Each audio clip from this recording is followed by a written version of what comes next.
In this New World Aeternum Fire Staff build guide, we're going to be taking a look at the Fire Staff. This is a ranged weapon that scales off intelligence, so you want to invest heavily in that stat if you plan to use this weapon effectively. It deals fire damage, no surprise, and its light attack deals 100% damage with its heavy attack dealing 140%. One thing to keep in mind with the Fire Staff is that light and heavy attacks do not consume mana, but spells or abilities you cast do.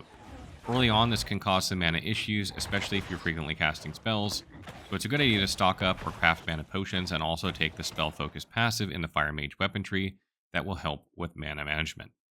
Otherwise, you'll find yourself waiting for mana to recharge between fights, slowing down your progress. The Fire Staff is an AoE-focused weapon, meaning its abilities are designed to hit multiple targets. This makes it less ideal when you're trying to pick off single targets during quests, as it can easily pull more enemies than you can handle. However, it shines in situations with lots of enemies, like when you group up a bunch of mobs during questing, in dungeons, or in larger scale PvP, where players are bunched together.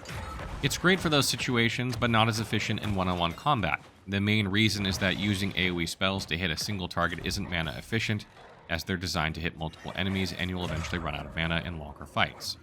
Don't get me wrong though, it's not that it performs badly against single enemies, it just performs way better against groups. The addition of Lock-On in New World Aeternum also drastically helps the Fire Staff land its spells and light and heavy attacks. The pros of this weapon are high burst damage, great against multiple enemies, excels at applying damage over time and debuffs, and landing casted skills is even easier with Lock-On. The cons of this weapon are that it needs mana management early on, it's vulnerable to interruptions without proper passives, and it's not as good as some weapons in one-on-one scenarios. Fire Staff skills focus on powerful fire-based AoE attacks, making them ideal for handling groups of enemies and dealing with mobs. They also excel at applying debuffs, adding extra utility while dishing out significant damage. The Fire Mage skill tree focuses on casting ranged abilities, dealing crits, and mana management, while the Pyromancer skill tree utilizes abilities that are for enemies closer to you.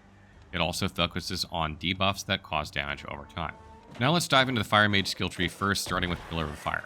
This ability deals AoE damage in a targeted area. With the new lock-on feature, aiming Pillar of Fire will be easier, but you'll still need to watch out for the tricky depth perception.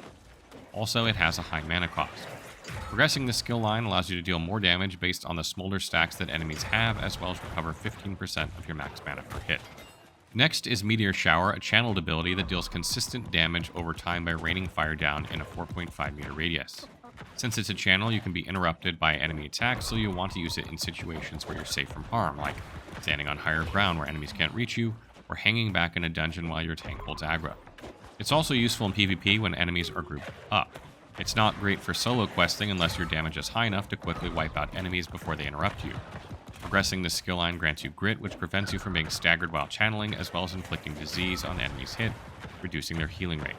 Then there's Fireball. Using this skill is easier now with the lock-on feature. Fireball deals AoE damage and leaves burning effect on the ground, damaging anything that stays in it. The best way to use it is to wait until enemies are close, then throw it at their feet so they remain in the burning area. If you throw it from a distance, they'll likely run out of the burn zone, wasting a lot of the ability's potential. In dungeons, Fireball works well when you throw it into a group of enemies focused on your tank, and in PvP, it's best used when opponents are grouped up or right on top of you. Progressing this skill inflicts enemies hit with Smolder, dealing damage over time while restoring 10% of your max mana and reducing your Fire Staff cooldowns. The capstone ability for this tree, Runes of Helios, buffs you with Empower and significantly boosts your damage while you stand still, but it's tough to remain stationary during questing or PvP where you need to stay mobile to avoid attacks. It's mostly useful in dungeons during boss fights where you have time to plant yourself and unleash damage. If you're focusing on dungeons, then this might be a good pick, otherwise it's better to choose another option. Now for the Pyromancer's skill tree, the first ability is Incinerate, a fast AoE attack that sets enemies around you on fire. It also inflicts the enemies with Smolder debuff, dealing damage every half second. It also grants you Grit while casting, preventing you from being staggered. It's a great skill, especially for PvP, as you can pull multiple enemies, hit them with Incinerate, and deal solid damage while continuously chipping away at their health. Once upgraded, it hits twice, making it even more effective. Early on, you'll rely on light attacks since many spells don't hit their full potential until upgraded. Progressing this skill line allows you to cleanse a debuff and gives you Empower. Next is Flamethrower, which channels a stream of fire in front of you. It sets enemies on fire and deals damage over time, but it's not very mana efficient. Like Incinerate, it also inflicts the enemy with a Smolder debuff. It drains a lot of mana for the damage it deals, so it's not ideal for questing or tackling one or two enemies. It's more useful in dungeons or PvP when you can hit several enemies at once, but since it's a channel, it can be interrupted by attacks, so use it carefully. Progressing the skill line increases the range and damage of Flamethrower. The last ability is Burnout, a mobility skill that lets you dash forward, setting enemies in your path on fire. Enemies hit with this skill also receive the Smolder debuff. It's excellent for both mobility and damage, making it useful for any build. Pair it with a weapon like the Rapier and go for an intelligence build, and you'll have Burnout for mobility and the Rapier's fletchability for even more movement. This allows you to close the gap on enemies or quickly escape. Burnout is a fantastic ability for resetting in combat, catching up to targets, or getting away. It's easily one of the best abilities in this tree and across different weapon trees in general. The capstone ability in this skill tree, Backdraft, triggers an explosion if you hit an enemy with 3 stacks of Smolder using a heavy attack. This consumes all Smolder stacks and covers a 2-meter radius. This ability is highly useful for both PvP and PvE, considering how easy it is to inflict enemies with Smolder and hit them with a heavy attack, especially now that you can lock on. Overall, I feel that this is the superior capstone for just about most of the content in the game. There are several solid secondary weapon options to pair the Firestaff with. The Rapier is a good choice for mobility and melee combat, while the musket offers excellent long-range damage, complementing the mid and short-range capabilities of the Firestaff. The Ice Gauntlet is another strong option if you want to add more AoE abilities or slow down enemies. You can layer AoE spells one on another, creating a powerful crowd control combination. These are the primary weapons to consider if you prefer a hybrid playstyle. For melee, the Rapier is your best bet, so keep that in mind when choosing your secondary weapon.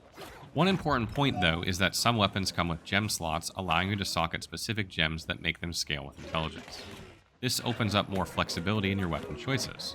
For example, you could pair a Great Axe with your Firestaff by slotting a gem that makes it scale with intelligence. While it won't perform as well as a pure strength build on a Great Axe, it does give you the option to mix weapons that typically don't align with your stat build. When it comes to armor, light or medium is the way to go.